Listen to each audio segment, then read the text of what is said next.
நான் கடவுளை பார்த்துட்டு வந்தேன், நான் பேயா போய் கடவுளை பார்த்துட்டு வந்தேங்கிற ஒரு வார்த்தைய யாராவது ஒருத்தங்க சொன்னாங்கன்னா கிளிக் பைட்டுக்கு பேசிட்டு போறான்னு நீங்க யோசிச்சுட்டு போயிடுவீங்க. யதார்த்தம் உண்மைதான், அப்படிதான் யோசிப்போம். ஆனால் இதை சொல்லியிருக்கிறது யாரு அப்படின்னு பாத்தீங்கன்னா டாக்டர் எபன் அலெக்சாண்டர். 15 வருஷம் ஹார்வர்ட் ஸ்கூல்ல மெடிக்கல் பிராக்டிஸ்ல இருக்கக்கூடிய டாக்டர் எபன் அலெக்சாண்டர் உலகத்தில் இருக்கக்கூடிய ஒரு மிகப்பெரிய அத்தீஸ்ட் ஒரு நியர் டெத் எக்ஸ்பீரியன்ஸ், ஓகேவா, மரணத்தின் தருவாய்க்கு போயிட்டு வந்த ஒருத்தர் அது அவர் கோமால இருந்தார், ஓகேவா, 7 நாளுக்கு. அந்த காலகட்டத்தில் நான் கடவுளுக்கு கிட்ட போனேன், கடவுளை பார்த்தேன், நான் இப்போ பேயா இருந்தேன் அப்படின்னு சொல்லிட்டு ஒரு விஷயத்தை சொல்லியிருக்காரு. இதை பத்தி அவர் புக்கெல்லாம் கூட எழுதியிருக்காரு.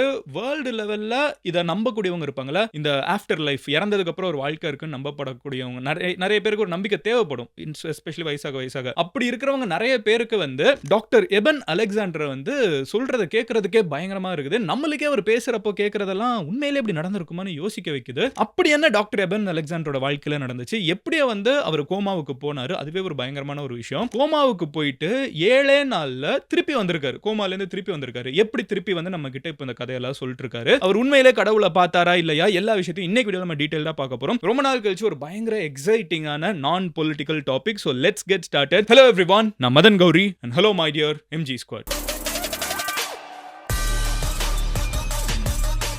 டாக்டர் எபன் அலெக்சாண்டரை பார்க்கறதுக்கு முன்னாடி மதன் கௌரி சேனலை சப்ஸ்கிரைப் பண்ணுங்க. அப்போதான் இந்த மாதிரி வேர்ல்டு ஃபுல்லாக நடக்கக்கூடிய எல்லா விஷயத்தையும் நான் உங்ககிட்ட டெய்லி 10 நிமிஷத்துல சேர முடியும். நீங்களும் MG ஸ்குவாட்ல சேர்ந்துட்டீங்களா? இப்போ நான் எக்ஸ்பிளைன் பண்ண ஆரம்பிக்கிறேன். முதல் விஷயம் என்ன அப்படின்னு பார்த்தீங்கன்னா, டாக்டர் எபன் அலெக்சாண்டர் யாரு அப்படிங்கிறத சொல்லிடுறேன். இவர் அமெரிக்காவை சார்ந்த ஒருத்தர். இவரோட அப்பா பார்த்தீங்கன்னா அவர் உலகப் போறப்போ, 2ஆம் உலகப் போர்ல அங்க அமெரிக்க ராணுவத்தோட அவர் வேலை பார்த்து அவங்களுக்கு மருத்துவ வேலையெல்லாம் பார்த்திருக்காரு, ஓகேவா, மருத்துவரா இருந்திருக்காரு. அவங்களோட அப்பா அமெரிக்க ராணுவத்தில் 2ஆம் உலகப் போர்ல பார்ட்டிசிபேட் பண்ணியிருக்காரு. அதுக்கப்புறம் ஊருக்கு வந்ததுக்கு அப்புறம் மறுபடியும் அங்க ஒரு நிறைய மெடிக்கல் ரிசர்ச்ல ஒரு சயின்டிஸ்டாவும் இருந்திருக்காரு. இவருக்கு பிறந்த மனுஷன் தான் doctor Eben Alexander, one of the most reputed doctors, ஓகேவா. ஹார்வர்ட் ஸ்கூல்ல இவர் ஒரு மெடிக்கல் டாக்டரா மோர் தென் 1.5 டிகேட்ஸ் இருக்காருன்னா யோசிச்சு பாருங்க. 15 இயர்ஸ் எக்ஸ்பீரியன்ஸ் இருக்கக்கூடிய ஒரு டாக்டர். அவர் தெளிவாவே பேசுறப்ப சொல்றாரு, எனக்கு இந்த கடவுள் மேல எல்லாம் நம்பிக்கை கிடையாதுங்க, எனக்கு இருக்கிற ஒரே நம்பிக்கை சயின்ஸ் மட்டும் தான், சயின்ஸ் எல்லாம் தான். எங்க அப்பா ஒரு சயின்டிஸ்டா இருந்தாலும் அவருக்கு இந்த கடவுள் மேல எல்லாம் ஒரு நம்பிக்கை இருந்துச்சு. பட் எனக்கெல்லாம் அப்படி கிடையாது. நான் ஒரு 1960ஸ்ல பிறந்த ஒருத்தன், எனக்கு முழுக்க மாடர்ன் சயின்ஸ் மேல தான் நம்பிக்கை, நான் ஒரு டாக்டர் வேற அப்படிங்கறது எல்லாத்தையும் சொல்றாரு. சோ இப்போ டாக்டர் எபன் அலெக்சாண்டர் என்ன சொல்றாருன்னு பாத்தீங்கன்னா, அவர் ஒரு ஸ்பீச் கொடுக்கறப்போ நான் ஒரு விஷயத்தை சொல்ல போறேன், நான் கோமாவுக்கு போனேன் 7 நாளுக்கு, இதுக்கான எல்லா மெடிக்கல் ரெக்கார்டும் இருக்குது, என்ன என் கோமால நடந்துச்சுங்கிறத நான் சொன்னேன்னா நீங்க யாருமே எத்தனை பேர் நம்புவீங்கன்னு கூட தெரியல, but it's actually Crazy and நான் கோமாவுக்கு போனேங்கிற எல்லா ரெக்கார்டும் இருக்குது, நான் உங்ககிட்ட சொல்ல ஆரம்பிக்கிறேன் என்ன நடந்துச்சுன்னு பேச ஆரம்பிக்கிறாரு. அப்ப அவர் என்ன சொல்றாருன்னு, இது ஒரு பெரிய ஸ்பீச், ஓகேவா, அவர் கொடுத்திருக்காரு and it has got multiple million views. நீங்க யூடியூப்ல போய் பாத்தீங்கன்னா. எனவே டாக்டர் எபன்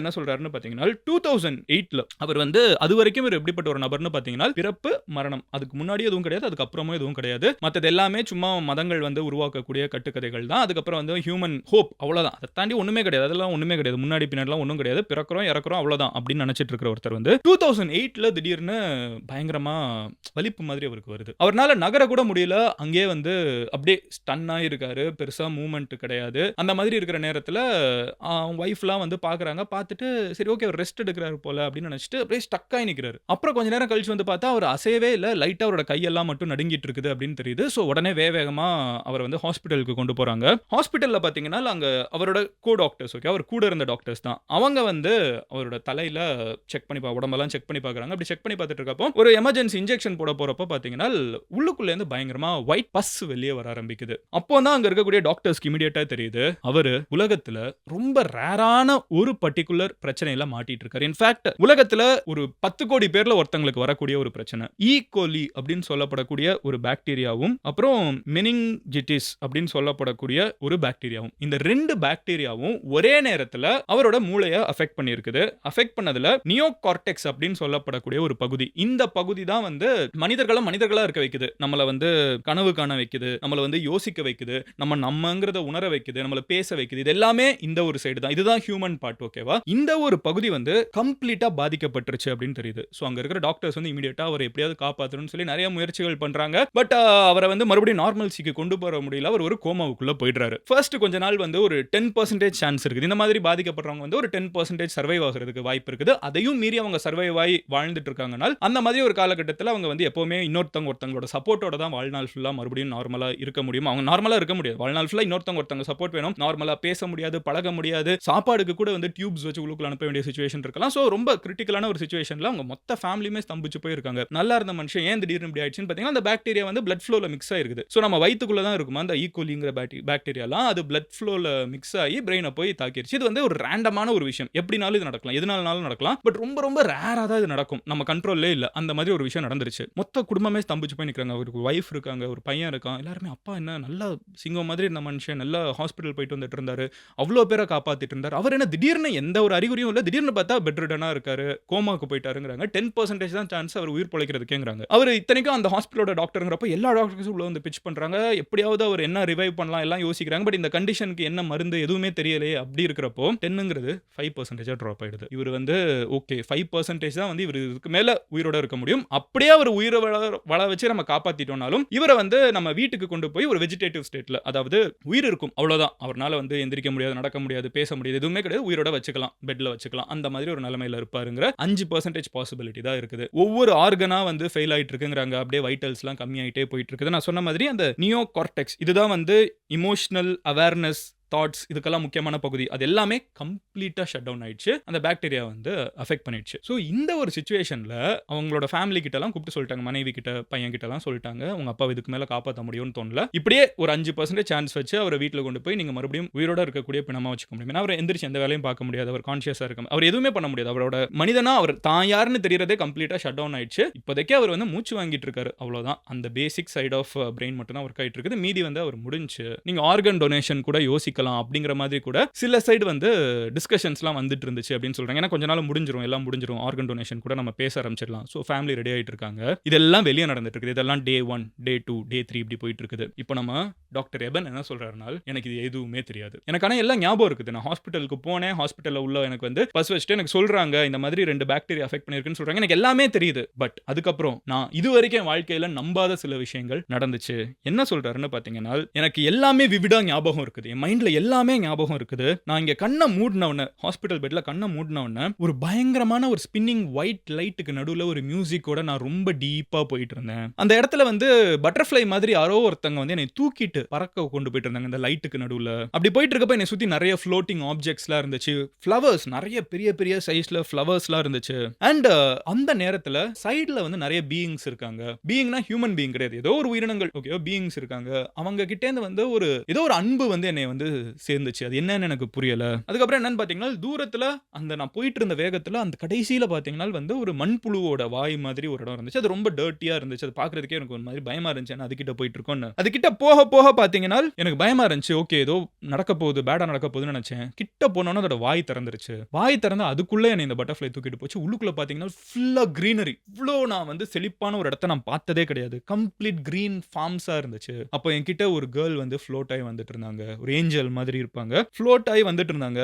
அவங்க என்கிட்ட வந்து 2 விஷயத்தை தான் சொன்னாங்க. பயப்படாத, நீ பத்திரமா இருக்க, அண்ட் யூ ஆர் லவ்ட், உன்னை நிறைய பேர் அன்பு செலுத்திட்டு இருக்காங்க, நீ பயப்படாத அப்படின்னு சொன்னாங்க. அண்ட் கொஞ்ச நேரத்தில் பார்த்தீங்கன்னா நடுவில் வந்து ஒரு பிரைட்டா, இருக்கிறதுலே பிரைட்டா ஒரு ஸ்பாட் இருந்துச்சு, சூரியன் மாதிரி ஒரு இடம் இருந்துச்சு. அந்த இடத்துக்கிட்ட போக போக அதுதான் அந்த அவர் வந்து அது கோர் அப்படின்னு சொல்றாரு. அதுக்கிட்ட போக போய் எனக்கு வந்து ஒரு எக்ஸ்பிளைன் பண்ண முடியாத ஒரு அன்பை நான் ஃபீல் பண்ண ஆரம்பிச்சேன். நினைச்சு கூட பார்க்க முடியாத ஒரு லவ் என் ஃபுல்லா வருது. என் வாழ்க்கையில இருந்த சின்ன வயசுல இருந்து இருந்த பிரச்சனைகள், கஷ்டங்கள், என் வாழ்க்கையில எனக்கு இருந்த ஸ்ட்ரெஸ், ஆங்ஸைட்டி எல்லாமே போயிடுச்சு. பியூரஸ்ட் ஃபார்ம் ஆஃப் லவ்வை வந்து நான் அப்போ ஃபீல் பண்ணேன். அந்த கோர் கிட்ட போக போக அந்த இடத்துல நான் பார்த்தேன், அங்க ஒருத்தர் இருந்தாரு, டிவைன் பீயிங். மனுஷனும் கிடையாது, is not a human, not a man, not a god. கடவுளும் கிடையாது. ஆனா அங்க ஏதோ ஒன்னு டிவைனா ஒன்னு இருந்துச்சு. அங்க போனப்போ எனக்கு வந்து உலகத்துல இருக்கக்கூடிய எல்லா விஷயங்களும், ஆல் நாலேஜ் எனக்கு தெரிஞ்ச மாதிரி இருந்துச்சு. உலகத்துல இருக்கிற எல்லா அன்பையும் வந்து நான் ஃபீல் பண்ணேன். அப்படியே லைட்டஸ்டா, அப்படியே பியூரா ஒரு ஃபெதர் மாதிரி. நான் அந்த இடத்துக்குள்ள போய் அவரை பார்த்தப்போ எனக்கு கம்ப்ளீட்டா எல்லாமே லைட் ஆயிடுச்சு. ஒரு எல்லாமே எனக்கு தெரியும், எந்த பயமும் கிடையாது. நான் அப்படியே ஒரு ஃபெதர் மாதிரி அந்த இடத்துல அவர் முன்னாடி போய் நின்னேன் அப்படின்னு சொல்லிட்டு அவர் சொல்றாரு. இதெல்லாம் இவர் நான் ஃபீல் பண்ணேன் அப்படின்னு சொல்றப்போ பேக்ரவுண்ட்ல வெளியில என்ன நடந்துட்டு இருக்கு தெரியுமா? இதெல்லாம் டே 1, டே 2 போறாரு, ஒவ்வொருத்தங்களையா பாக்குறாரு, உள்ளுக்குள்ள போறாரு, அந்த ஷட்டர் ஓப்பன் ஆகுது, உள்ள போறாரு, டிவைன் பீயிங்க பாக்குறேன்னு சொல்றாரு. இதெல்லாம் நடக்க வெளியில நடந்துட்டு இருக்குன்னு பாத்தீங்கன்னா சொல்லிட்டாங்க, ஓகே, உடம்பு வந்து இப்படியே ரொம்ப வெஜிடேட்டிவ் ஸ்டேட்டுக்கு போயிடுச்சு, இதுக்கு மேல வேற வழியே இல்ல, நம்ம வந்து பிளக் எடுத்துருவோம், மெஷினோட சப்போர்ட்டோட தான் இப்போ உயிரோட வச்சிட்டு இருக்கோம், பிளக் எடுத்துருவோம், நீங்க வந்து ஆர்கன் டொனேஷன்லாம் பேச ஆரம்பிச்சிருவோன்னு டாக்டர்ஸ் வந்து ஃபைனல் டிசிஷன் எடுத்துட்டாங்க. இட்ஸ் டே 7 ஓகேவா, இந்த நிலைமைக்கு போயாச்சு. அப்போ வந்து திடீர்னு ஒரு கண்ணை திறந்துடுறாரு. Of all the crazy things, அவர் எதனால அந்த இடத்துக்கு வந்தாருன்னு யாருக்கும் தெரியல. எதனால வந்து அவர் மறுபடியும், ஏன்னா அந்த இடத்துல மெடிக்கலா அவரை வந்து காப்பாற்றவே முடியாது, ஆர்கன் டொனேஷன் பண்ணிடலாம்னு நினைக்கிற நேரத்தில் திடீர்னு கண்ணை திறந்துட்டாரு. கண்ணை திறந்துட்டு 180 டிகிரி ஃபிளிப், அப்படியே கோமா வெஜிடேட்டிவ் ஸ்டேட், காப்பாற்றவே முடியும், மறுபடியும் வாழ்க்கையே வாழ முடியாதுன்னு சொன்னவர் வந்து அப்படியே எந்திரிச்சிட்டாரு. எந்த பிரச்சனையும் இல்லை, பிரெயின் வந்து எந்த பிரச்சனையும் கிடையாது, உடம்புல எந்த பிரச்சனையும் கிடையாது, he is Hale and healthy. எப்படி இது நடந்துச்சுன்னு எங்களுக்கு தெரியவே இல்லை அப்படின்னு சொல்லிட்டு அவர் சொல்றாரு. பேசிக்கா நானும் ஒரு டாக்டர் தான், எப்படி நடந்துச்சுன்னு எனக்கு தெரியல, நான் வந்துட்டேன். ஆனா வந்ததுக்கு அப்புறம் எனக்கு இந்த மொத்த மெமரியும் இருக்குதுன்னு நான் என் ஒய்ஃப் கிட்ட, என் குழந்தை கிட்ட, கொஞ்சம் கொஞ்சமா மற்ற டாக்டர்ஸ் கிட்ட சொல்ல ஆரம்பிச்சேன். பட் அந்த டாக்டர்ஸ்லாம் உடனே டிஸ்மிஸ் பண்ணிட்டாங்க. வாய்ப்பே இல்லை கனவு காண்றதுக்கோ, ஈவன் ஹலூசினேஷனுக்கு சில பேர் இந்த மயக்க மருந்துலாம் கொடுக்குறப்ப ஹலூசினேட் பண்ண கூட வாய்ப்பு இருக்குது. ஆனா அந்த ஹலூசினேஷன், ட்ரீம், இது எல்லாத்துக்குமே வந்து நியோ கார்டெக்ஸ் அப்படின்னு சொல்லப்படக்கூடிய பகுதி ஆஃப் அவர் பிரெயின் வந்து ஆக்டிவா இருந்திருக்கணும். அது உனக்கு கம்ப்ளீட்டா டெட்டா இருந்துச்சு, இது வாய்ப்பே கிடையாது, இது நீ சும்மா சொல்ற அப்படின்னு எல்லாரும் சொல்றாங்க. இவர் ஸ்ட்ராங்கா இல்ல, நான் பார்த்தேன், நான் இதெல்லாம் ஃபீல் பண்ணேன் அப்படின்னு சொல்றாரு. அன்னையில இருந்து அவர் என்ன சொல்றாருன்னா, ஐ ஸ்டார்டட் பிலீவிங். கடவுள் மேல கிடையாது, but there is something beyond humans can understand. இதுவரைக்கும் சயின்ஸ்னால எக்ஸ்பிளைன் பண்ண முடியாத ஏதோ ஒரு விஷயம் இருக்குதுன்னு அன்னையில இருந்து நம்ப ஆரம்பிச்சிட்டேன் அப்படின்னு சொல்லிட்டு அவர் இது எல்லாத்தையுமே வந்து ஒரு புக்கா வேற எழுதுறாரு. ப்ரூஃப் ஆஃப் ஹெவன் அப்படிங்கிற ஒரு புக் எழுதுறாரு. அண்ட் இவர் எல்லாம் சொல்றது 100% கரெக்ட் அப்படின்னு சொல்லப்படக்கூடிய நிறைய சயின்டிஸ்ட் இருக்காங்க. சயின்டிஸ்ட்னா இந்த இவரை நம்பக்கூடியவங்க, ஓகே, இவரோட டாக்டர்ஸ், ஃப்ரெண்ட்ஸ் அந்த மாதிரி இருக்காங்க. பட் இவர் சொல்றது பொய், இவர் வந்து ஏமாத்துறாரு அப்படின்னு சொல்றவங்களும் நிறைய பேர் இருக்காங்க. இவர் மேல ஏதாவது கேஸ் இருக்கா, இவர் வந்து ஏதாவது உண்மையை சொல்லியிருக்காரா, பொய் சொல்லியிருக்காரா, யாராவது ஏதாவது அக்யூஸ் பண்ணியிருக்காங்களான்னு டிக் பண்ணி பார்த்தா கொஞ்சம் விஷயங்கள் இருக்குது. என்ன மாதிரின்னு பார்த்தீங்கன்னா, இவரோட மெடிக்கல் ரெக்கார்டு இவர் கொஞ்சம் அல்டர் பண்ணிட்டாரு அப்படின்னு சொல்லிட்டு கொஞ்சம் கேசஸ் போடப்பட்டிருக்குது. இவர் வந்து அது அவுட் ஆஃப் கோர்ட் செட்டில்மெண்ட்டோ சம்திங் ஒரு 10 வருஷத்துக்கு எல்லாத்தையும் ஷட் பண்ணி வச்சிருக்காருன்னு சொல்லிட்டு முன்னும் பின்னுமா நிறைய விஷயங்கள் சொல்லப்படுது. இவர் உண்மையிலே இதெல்லாம் ஃபீல் பண்ணாரா, இவர் உண்மையிலே வந்து இந்த நியோ கார்டெக்ஸா, அது என்னமோ சயின்டிஃபிக் டேர்ம், ஆமா நியோ கார்டெக்ஸ், அதெல்லாம் வந்து டெட்டா இருந்தாலும் ஹியூமன் பிரெயினில் வந்து அது இருந்தால் தான் நம்மளால இதெல்லாம் ஃபீல் பண்ண முடியும், யோசிக்க முடியும், எதையாவது பார்க்க முடியும், நம்ம மைண்ட் வந்து கான்ஷியஸாக இருக்குங்கிறாங்க. அது எதுவுமே இல்லாத நேரத்தில் இவர் இதெல்லாம் பார்த்தாரா இல்லையா இன்னமும் டிபேட்டடாக தான் இருக்குது. நான் வந்து இவர் ரொம்ப ஸ்ட்ராங்காக இதை தான் நம்புறாரு, இதை தான் எல்லாருக்கிட்டையும் சொல்கிறாரு, அவர் நம்புறவங்க அதை தான் நம்புறாங்க. அதுக்குள்ளே நிறைய சயின்ஸ் எக்ஸ்பர்ட்ஸும் இருக்காங்க who choose to believe him. ஓகேவா, it's not proven but they choose to believe him. ஓகேவா, அட் த சேம் டைம் நிறைய பேர் இவர் அப்போஸ் பண்றவங்க இருந்துகிட்டு இல்லை இவர் தேவையில்லாமல் இந்த வேலையை பார்த்துட்டு இருக்காரு, மூட நம்பிக்கையை பரப்பிட்டு இருக்காரு, இவரை ஏற்றுக்க கூடாதுன்னு சொல்லிட்டு நிறைய இம்பார்ட்டன்டான பொசிஷன்லேருந்து இவர் சாக்கும் பண்ணப்பட்டிருக்காங்க. இவர் எத்தனை இடத்துலேருந்து இவரை தூக்குனாலும் மறுபடியும் என்ன சொல்றாருனால், ஆனால் நான் பார்த்தது உண்மைதான், நான் நியர் டெத் எக்ஸ்பீரியன்ஸ், மரணத்தின் தருவாய்க்கு போயிட்டு வந்தப்போ மரணத்துக்கு அப்புறம் இதுதான் இருக்குங்கிறது எனக்கு இப்போ 100% நம்பிக்கை இருக்குது. இனிமே எனக்கு வந்து இந்த மாதிரி தான், எனக்கு வந்து கடவுள் அப்படிங்கிற ஒருத்தர் இருக்காரா இல்லையா அப்படிங்கிற கேள்விக்குள்ளெல்லாம் போறப்போ எனக்கு ஒரு விஷயம் கன்ஃபார்மா என்ன தெரியும்னா, மரணத்தின் தருவாய்க்கு நம்ம போயிட்டோம்னா அதுக்கப்புறம் நம்ம ஏதோ ஒரு இடத்துக்கு போறோம், அந்த இடம் ரொம்ப நல்லா இருக்குது. என்னைய பொறுத்தளவுக்கு, அவரை பொறுத்தளவுக்கு அவர் என்ன சொல்றாருன்னா, இப்போ நம்ம வாழ்ந்துட்டு இருக்கிற வாழ்க்கை தான் கனவு, அதுக்கப்புறம் இருக்கக்கூடியதான் வந்து உண்மையான உலகம். நம்ம இங்க ஒரு கனவுல இருக்கோம், இங்க நம்ம எந்திரிச்சிருவோம், மரணம் தான் நம்மளோட என்ட்ரி இன்டு அனதர் வேர்ல்ட் அப்படின்னு அவர் சொல்றாரு. எனக்கு பர்சனலா இதெல்லாம் கேட்கிறப்போ I wish it is true, but can I verify it? Never. என்னால வந்து அதை போய் பார்க்கவே முடியாது. எனக்கு பெருசா பேய் மேல நம்பிக்கை இல்லை. ஏன் பேய் மேல நம்பிக்கை இல்லை அப்படின்னு கேட்டாங்கன்னா, நான் நிறைய பேர் கதை சொல்லி கேள்விப்பட்டிருக்கேன், பட் நான் பார்த்தது இல்லையே.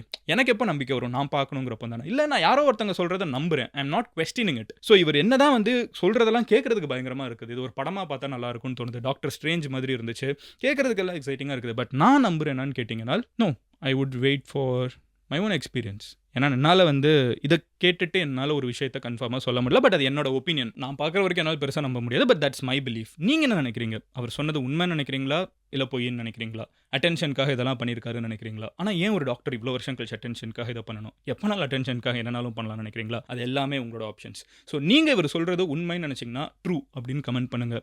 இல்லை இவர் சொல்கிறது பொய் அப்படின்னு நினச்சிங்கன்னா ஃபால்ஸ் அப்படின்னு கமெண்ட் பண்ணுங்கள். நம்ம கமெண்ட் செக்ஷன்லேயே வந்து எவ்வளோ பேர் எதை நம்புறாங்க அப்படின்னு நம்மளுக்கு பார்த்தா ஒரு ஐடியா கிடச்சிடும். அண்ட் நாளைக்கு நான் இந்த மாதிரி வேறு ஏதாவது டாபிக் எக்ஸைட்டிங்காக நான் பேசணும், நீங்கள் இன்ஸ்டாகிராமில் பார்த்த உடனே எனக்கு ஃபார்வர்ட் பண்ணணும் அப்படின்லாம் நினச்சிங்கன்னா இன்ஸ்டாகிராமில் போய் மதன் கௌரின்னு சொல்லி சர்ச் பண்ணுங்க. It's verified profile. நீங்கள் ஈஸியாக அங்கே வந்து ஃபாலோ பண்ண முடியும். அண்ட் அங்கெல்லாம் இல்லை மதன் நான் இங்கே தான் பேசுவேன் அப்படின்னு நினச்சிங்கன்னா இங்கே கமெண்ட் செக்ஷனில் அடுத்து நான் இதை பற்றி பேசணும்னு சொல்லுங்கள். I'll see you tomorrow. Love you all. Take care. Bye. Cheers. MG Squad.